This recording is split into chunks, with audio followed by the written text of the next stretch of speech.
Good morning students. पिछले video में मैंने आपको आपके व्याकरण का पाठ 3 शब्द विचार पढ़ाया था, ठीक है। तो उसी के आज प्रश्नोत्तर और अभ्यास कार्य में आपको करवाने जा रही हूँ। तो सबसे पहले आप कॉपी निकालिए और अपने प्रश्नोत्तर कीजिए। पहला प्रश्न है, शब्द की परिभाषा लिखिए। तो इसका उत्तर है, वर्णों का सार्थक समूह जिसका कोई सार्थक अर्थ हो शब्द कहलाता है।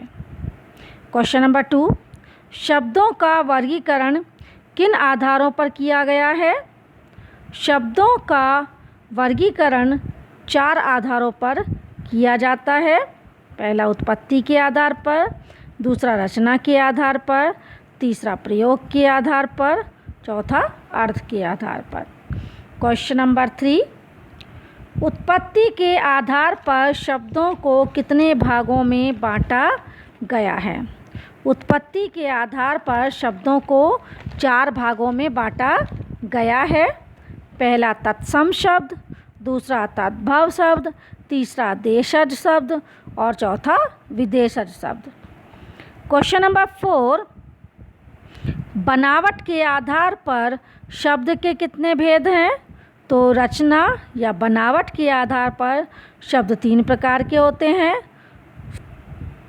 रूढ़ शब्द, यौगिक शब्द और योग रूढ़ शब्द। क्वेश्चन नंबर 5, प्रयोग के आधार पर शब्द के कितने भेद होते हैं? तो प्रयोग के आधार पर शब्द के 2 भेद होते हैं, पहला विकारी शब्द और दूसरा अविकारी शब्द।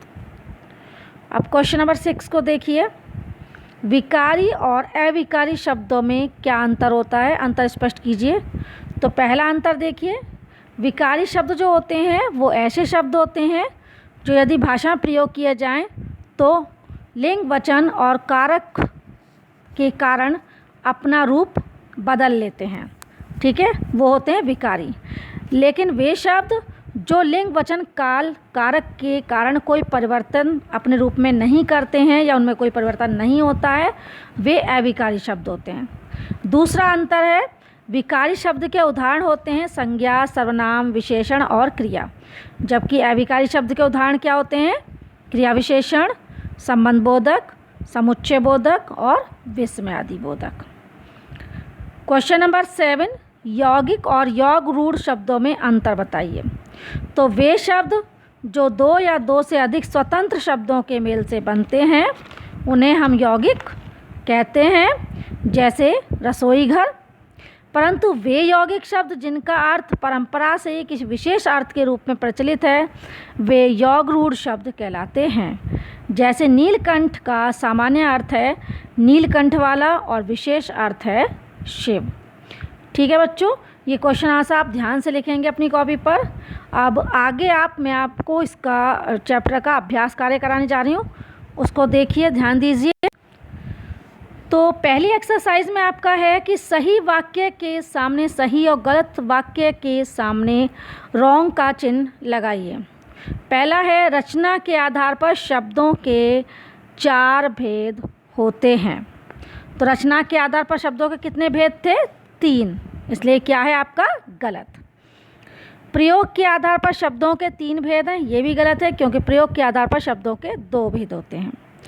कागज विदेशी शब्द है, हाँ विदेशी शब्द है ये। अविकारी शब्द पर लिंग, वचन और कारक का कोई प्रभाव नहीं पड़ता है, ये भी सही है, ठीक है, क्योंकि विकारी शब्दों पर पड़ता है, अविकारी पर नहीं पड़ता है। देशज शब्द क्षेत्रीय भाषाओं से लिए जाते हैं, सही है।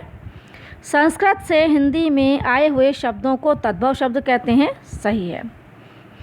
अब एक्सरसाइज नंबर 3 है, इसमें जो शब्द दिए हुए हैं उनके तद्भव रूप लिखने। तद्भव रूप मैंने आपको बताया था, जो शब्द हिंदी में आकर अपना रूप परिवर्तित कर लेते हैं वो तद्भव शब्द कहलाते हैं। ठीक है, जब संस्कृत से हिंदी में आते हैं और अपना रूप परिवर्तित कर लेते हैं तो वो तद्भव रूप कहलाते हैं।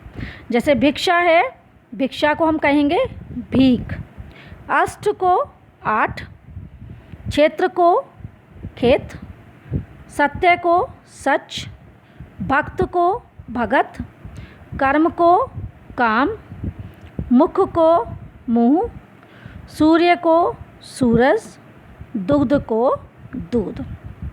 अब नेक्स्ट एक्सरसाइज है कि जो शब्द दिए हुए हैं इनके तत्सम रूप लिखने हैं। तत्सम रूप यानी कि जैसे मैंने भी आपको तद्भव बताया था, वो तो परिवर्तित हो जाता रूप, लेकिन जो शब्द एज इट संस्कृत के रूप में ही हिंदी में आ जाते हैं उन्हें हम तत्सम कहते हैं। तो पहला है दुबला, दुर्लभ, दुर्बल, हाथी, हस्ती, दही, दधी, बहु, वधु, मोर, मयूरा, गांव, ग्राम, आंसू, अश्रु, ऊंट, उष्ट्र, सांप, सर्प। थैंक यू बच्चों, आज के लिए इतना ही। आप ये सारे जो भी आपको मैंने कार्य करवाया है प्रश्नोत्तर का और अभ्यास कार्य का, इसे अवश्य ही पूरा कर लेंगे। यदि आपके पास बुक है तो आप एक्सरसाइज को बुक में कर सकते हैं, और यदि बुक नहीं है तो आप सारा कार्य कॉपी पर ही कंप्लीट करेंगे। Thank you, have a nice day.